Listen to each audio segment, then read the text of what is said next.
पीले दांत वाली बहू। रंजना कभी ब्रश नहीं करती थी।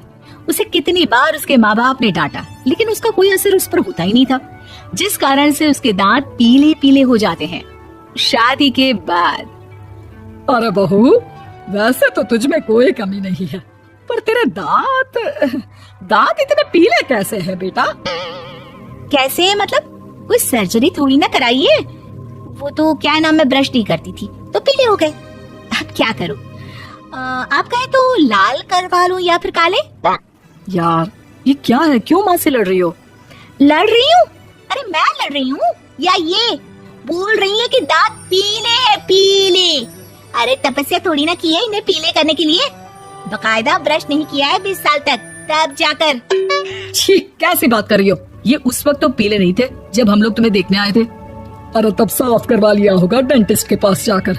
अब देखो कैसे पीले पीले लग रहे हैं। रंजना सास की तरफ गुस्से से देखती है। फिर शुरू हो गई पीले पीले पीले। अरे पीले तो तब भी थे जब मेरे हाथ का रसगुल्ला उड़ा उड़ा कर खा रही थी और बोल रही थी, लड़की नहीं गुणों का खजाना दे रहे भाई साहब आप। खैर, अब वो लोग करते भी तो क्या करते, पीले दांत वाली बहू पल्ले पड़ी थी तो झेलना तो था ही।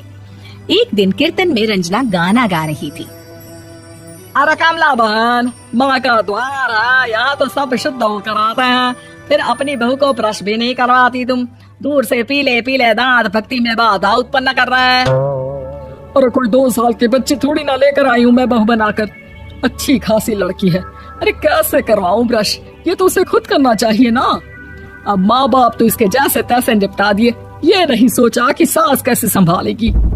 सास बहू को लेकर घर आ जाती है, लेकिन सोच लेती है कि अब इसे लेकर कहीं नहीं जाएगी। अगले रोज बहू कहती है, अरे क्या हो गया, मंदिर नहीं जाना क्या? कीर्तन का वक्त हो रहा है। मेरी मधुर वाणी से कान्हा जी जागते हैं और सोते हैं। आप तो जानती है ना उनकी भक्ति में कितना मन लगता है मेरा।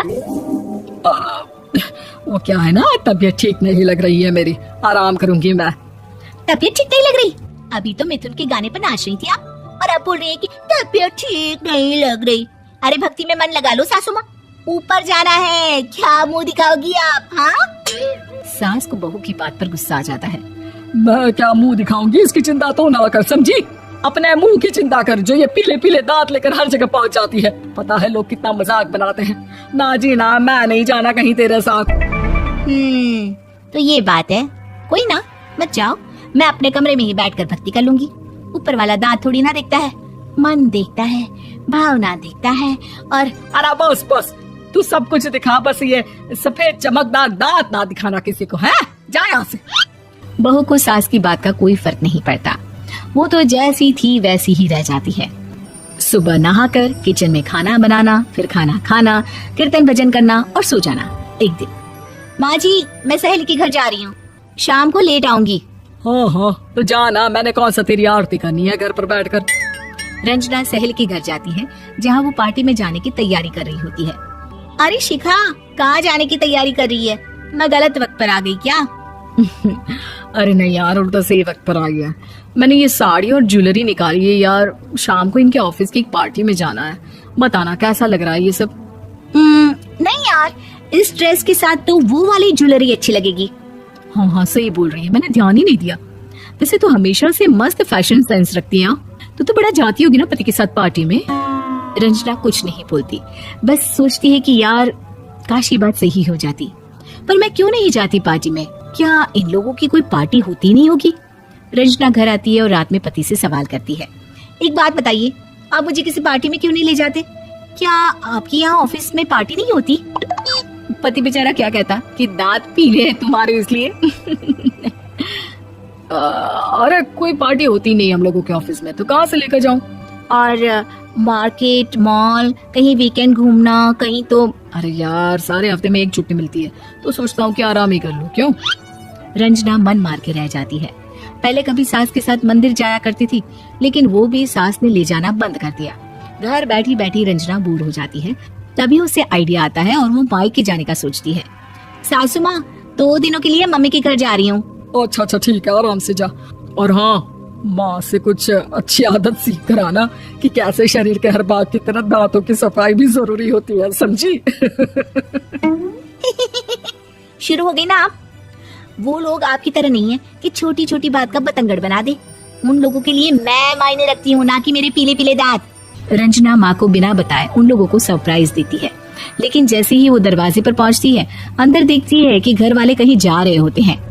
अब माँ, काश रंजना दीदी के दांतों वाली प्रॉब्लम नहीं होती तो वो भी हम लोगों के साथ चलती ना बुआ जी की बेटी की शादी में। हाँ बेटा, लेकिन अब उसे कौन समझाए कि उसको उसके पीले दांत नहीं दिखते, लेकिन उसके आसपास के लोगों को कितना एम्बैरेसिंग फील कराते हैं। मुझे तो कितनी बार उसके स्कूल की टीचर ने शिकायत की कि उसके साथ कोई लड़की बैठना भी नहीं चाहती, और ना ही कॉलेज में कोई उससे बात करना चाहता था। लेकिन पता नहीं क्यों उसे ये बात समझ में ही नहीं आती। कोई कमी नहीं है उस लड़की में, बस यही कि दांत पीले हैं।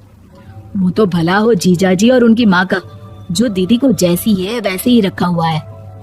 रंजना को अपने घर वालों की बात सुनकर बहुत दुख होता है। वो सोचती है कि वो क्या करे, लेकिन फिर वो सीधा डेंटिस्ट के पास जाती है, अपने दांत चमकाती है और कसम खाती है कि वो रोज ब्रश करेगी। अरे क्या हो गया, तुम तो 2 दिनों के लिए गई थी ना, पर कोई ना, अच्छा है चलो आ गई तो। रंजना सास के सामने आकर खड़ी हो जाती है और पूरी स्माइल करती है, उसके चमकदार दांतों को दिखाती हुई। चले मंदिर।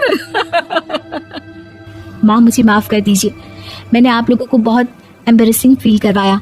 मैं आज से रोज ब्रश करूंगी।